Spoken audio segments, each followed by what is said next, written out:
ഇന്ന് നമ്മൾ നല്ലൊരു റിഫ്രഷിംഗ് ആയിട്ടുള്ളൊരു ഡ്രിങ്കാണ് കൊണ്ടുവന്നിട്ടുള്ളത്. അത് നോമ്പ് തുറക്ക് കഴിക്കാനോ ചൂടിന് കഴിക്കാനോ ഒക്കെ പറ്റുന്ന ഒരു റോക്ക് മെലൻ്റെ ജ്യൂസാണ്. നല്ല പഴുത്തതാണ്.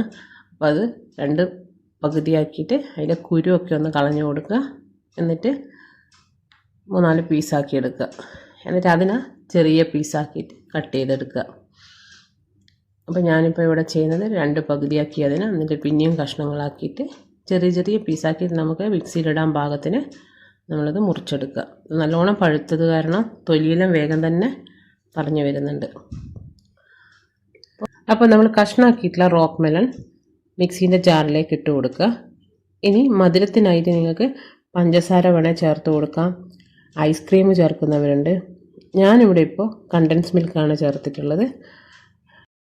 ഇനി ഇതൊന്നും വേണ്ടെങ്കിൽ ബ്രൗൺ ഷുഗറും ചേർത്ത് കൊടുക്കാം. അപ്പോൾ ഇതെല്ലാം ചേർത്തതിന് ശേഷം നമുക്ക് നല്ല തണുത്ത പാലും കൂടി ചേർത്തിട്ട് നന്നായിട്ടൊന്ന് അടിച്ചെടുക്കുക. അപ്പോൾ എല്ലാം അടിച്ചു കഴിഞ്ഞാൽ നല്ലൊരു സ്മൂത്തി പോലെ പതഞ്ഞ് വരും. ഇനി നമ്മൾ ഐസ് ക്യൂബ്സ് എടുക്കുക, ഗ്ലാസ്സിലേക്ക് ഇട്ട് കൊടുക്കുക. എന്നിട്ട് നമ്മൾ ഉണ്ടാക്കിയ ജ്യൂസ് ഒഴിച്ചു കൊടുക്കുക. ഇത്രയേ ഉള്ളൂ. അതിൻ്റെ മുകളിൽ കുറച്ച് അണ്ടിപ്പരിപ്പോ ബദാമോ എന്തെങ്കിലും വെച്ചാൽ നിങ്ങൾക്ക് ഇഷ്ടമുള്ളത് ഇട്ട് കൊടുക്കുക. അപ്പോൾ ഇത് നല്ല ടേസ്റ്റി ആയിട്ടുള്ള ക്ഷീണത്തിനൊക്കെ പറ്റിയ ഒരു ഡ്രിങ്കാണ്. അപ്പോൾ എല്ലാവരും ഉണ്ടാക്കി നോക്കുക. എൻ്റെ റെസിപ്പീസൊക്കെ ഇഷ്ടപ്പെടുകയാണെങ്കിൽ ലൈക്ക് തരാനും സബ്സ്ക്രൈബ് ചെയ്യാത്തവരൊന്ന് സബ്സ്ക്രൈബ് ചെയ്യാനും മറക്കരുത്.